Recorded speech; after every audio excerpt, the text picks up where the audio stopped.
আমি আর আমার বড় ভাইয়া আমরা যখন ছোট ছিলাম তখন প্রতিদিন মা বাবার সঙ্গে ঘুমাতাম। সেই সময়টা ছিল ভীষণ মধুর, হাসি আনন্দে ভরা। কিন্তু বড় হওয়ার পর ধীরে ধীরে আলাদা ঘুমানো শুরু করি। তবুও মাঝে মাঝে আমি এখনও মা বাবার সঙ্গে ঘুমোতে যাই, পুরনো দিনের মতো ভালো লাগার জন্য। একদিন আমার বড় ভাই হঠাৎ জেদ ধরল, আজ আমরা চারজন আগের মতো একসঙ্গে ঘুমাবো।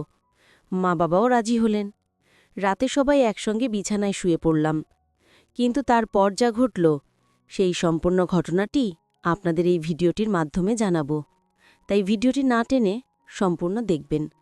আশা করি শেষ পর্যন্ত দেখলে আপনারা পুরো ঘটনাটি বুঝতে পারবেন। বন্ধুরা, আমার নাম শান্তু। আমি ইন্টার দ্বিতীয় বর্ষের ছাত্রী।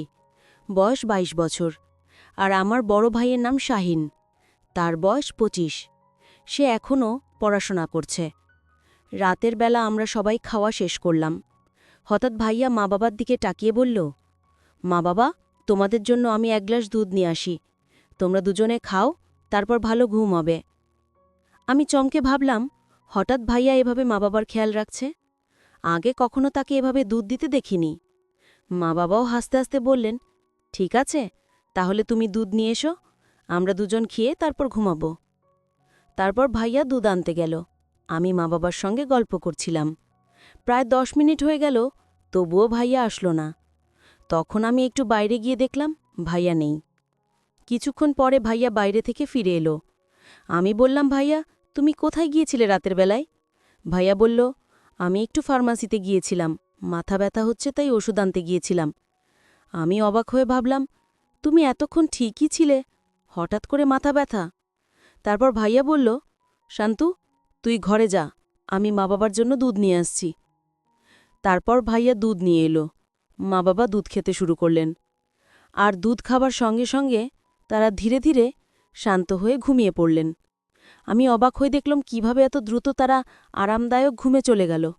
রাতটা শান্ত এবং পরিবারের সঙ্গে কাটানো মুহূর্তগুলো আরও মধুর হয়ে উঠল।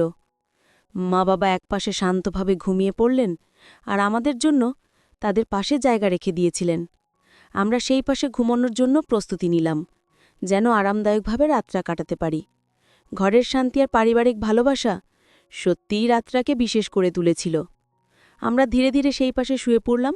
ঘরের বাতি মৃদু আলো ছড়াচ্ছিল, আর বাইরে রাতের শান্তি ঢুকছিল।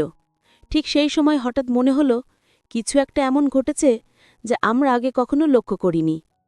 আমরা সবাই একে অপরের দিকে তাকালাম, আর সেই ছোটখাটো অদ্ভুত অনুভূতিটা আমাদের কৌতূহল বাড়িয়ে দিল। ভাইয়া আমার পাশেই শুয়েছিল। আমরা একে অপরের দিকে তাকিয়ে কিছুক্ষণ নীরবভাবে বসে রইলাম। ঘরের শান্তি আর রাতে ভরা সেই মৃদু আলো যেন সবকিছু আরও রহস্যময় করে তুলছিল। ভাইয়ার চোখে সেই অদ্ভুত ভাব দেখে আমি কৌতূহল বোধ করলাম।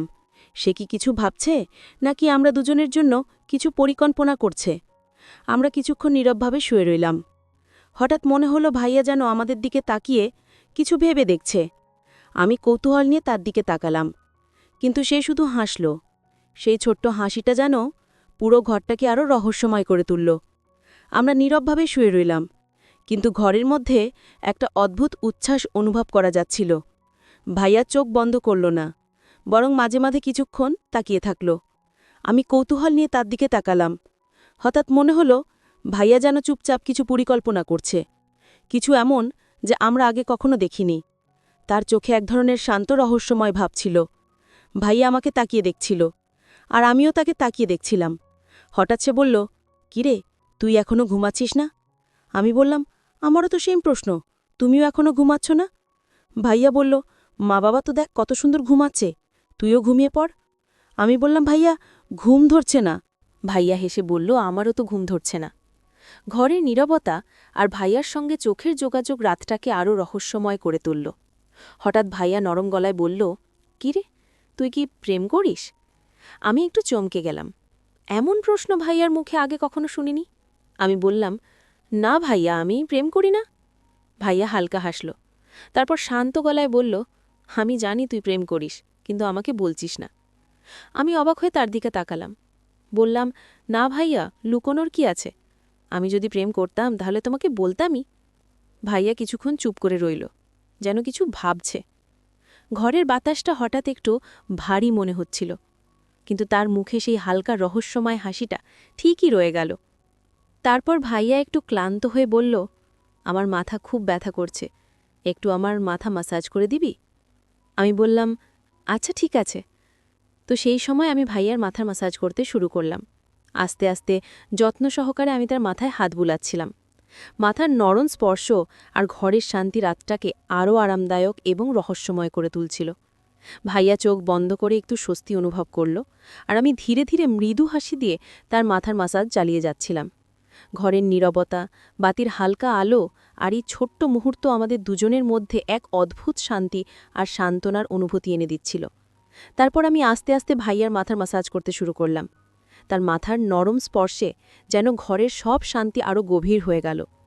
বাতি থেকে পড়ে আসা হালকা আলো তার চোখের কোণে মৃদু ছায়া ফেলছিল, আর ঘরের নীরবতা যেন আমাদের চারপাশে একটি অদ্ভুত শক্তি তৈরি করছিল। ভাইয়া ধীরে ধীরে চোখ বন্ধ করল, কিন্তু মাঝে মাঝে তাকিয়ে দেখত যেন আমাকে কোনো নীরব বার্তা পাঠাচ্ছে।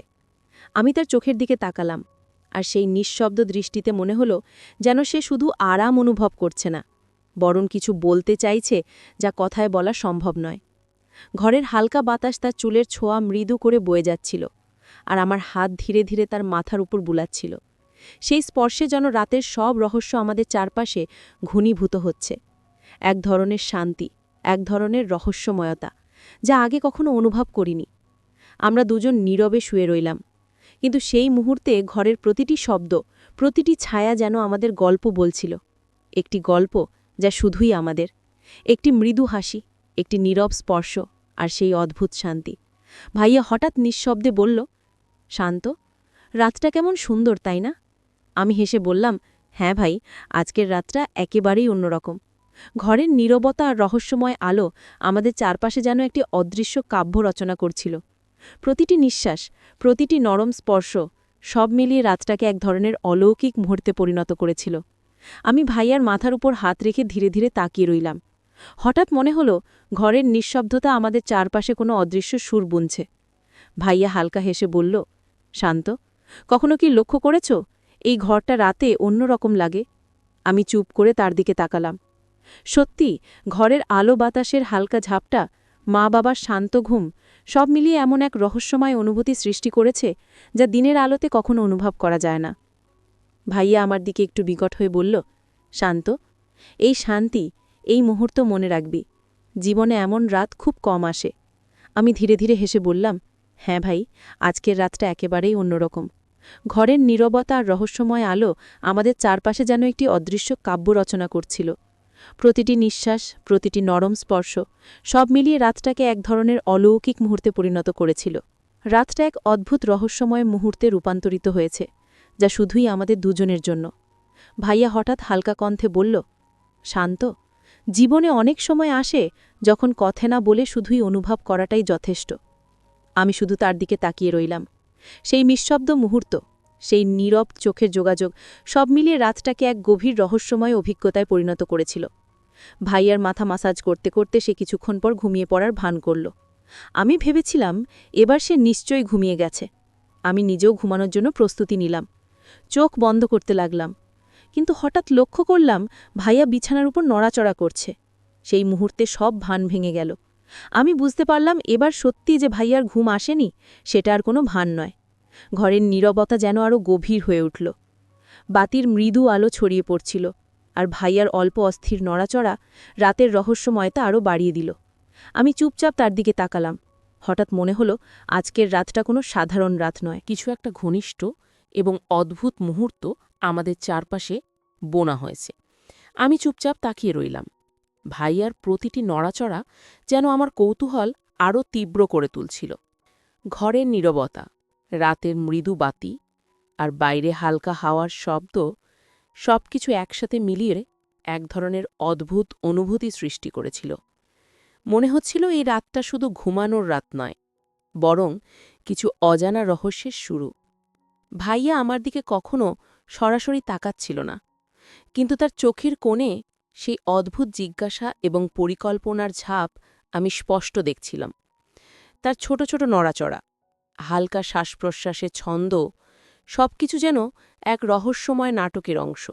আমি নিজেকে বললাম, আজকের রাতটা কিছু সাধারণ নয়, কিছু অদ্ভুত ঘটতে চলেছে। আমি চেষ্টা করলাম চোখ বন্ধ করতে, ঘুমের ভান ধরতে, কিন্তু আমার মনে এক অদ্ভুত উত্তেজনা কাজ করতে লাগল। মনে হচ্ছিল ভাইয়ার নড়াচড়ার প্রতিটি মুহূর্ত তার কোনো পরিকল্পনার আভাস দিচ্ছে, কিছু এমন যা আমি আগে কখনো দেখিনি। আমার কৌতূহল একধারা বয়ে চলল, যেন আমি তার চোখের মধ্যে খুঁজে পেতে চাইছিলাম সেই রহস্যের চাবি। ভাইয়া হঠাৎ হালকা হাসল, কিন্তু তার হাসি কোনো সাধারণ হাসি নয়।